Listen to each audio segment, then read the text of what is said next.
మధ్యాహ్న భోజన పథకం జిల్లా కార్యదర్శిని. ఈరోజు వెంకటాచలం మండలంలోని కనుపూరు పాఠశాలలో జడ్పీ హై స్కూల్లో మా భోజన కార్మికురాలు ఆమెతో పాటు సహాయకులుగా ఉన్న ముగ్గురిని అక్కడ పనిలో నుండి హెచ్ఎం గారు అక్రమంగా తొలగించడం జరిగింది. ఆమె దాదాపు 20 సంవత్సరాల నుంచి ఆ స్కూల్లో వంట చేసి పెట్టడము, అట్లాగే అక్షయపాత్ర భోజనం వడ్డించడం చేస్తూ ఉన్నారు. ఆమె మీద ఎలాంటి రిమార్క్ ఆ గ్రామంలో లేదు. కానీ కావాలని రాజకీయ ఒత్తిడి, ప్రభుత్వం మారింది కదా, ఆ రాజకీయ ఒత్తిడితోటి ఆమెను ఖచ్చితంగా తొలగించాల్సిందే అని చెప్పి మొత్తం రాజకీయం చేసినందువల్ల ఆ హెచ్ఎం గారు ఎలాంటి నిబంధనలు పాటించకుండా అక్రమ పద్ధతుల్లో ఈమెను తొలగించడం జరిగింది. అసలు భోజన కార్మికుల యొక్క పథకాన్ని అక్షయ పాత్రకు ఇచ్చేటప్పుడు ఈ కార్మికుల పొట్ట కొట్టకరాదు అని చెప్పి మేము ప్రభుత్వాన్ని అడిగాము.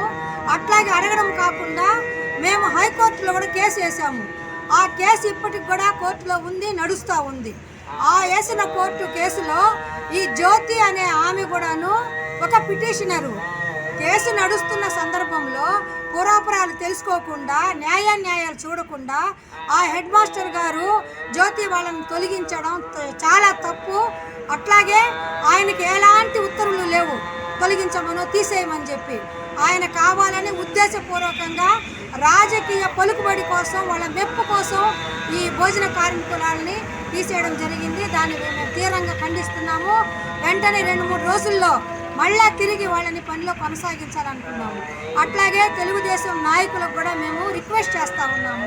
ఏదన్నా మేనిఫెస్టోలో మేము అధికారంలోకి వస్తే భోజన కార్మికులను తొలగిస్తాము, స్కూల్ ఆయాలను తొలగిస్తాము, స్వీపర్లను తొలగిస్తాము, వాచ్మెన్లను తొలగిస్తాము, అంగన్వాడీలను తొలగిస్తాము అని ఎక్కడన్నా చెప్పారా మీరు? లేదు కదా. ఈ కార్మికుల పొట్ట కొట్టవద్దు, మీరు కొత్త పోస్టులు తెచ్చుకొని కొత్త నియామకాలు ఇచ్చుకోండి.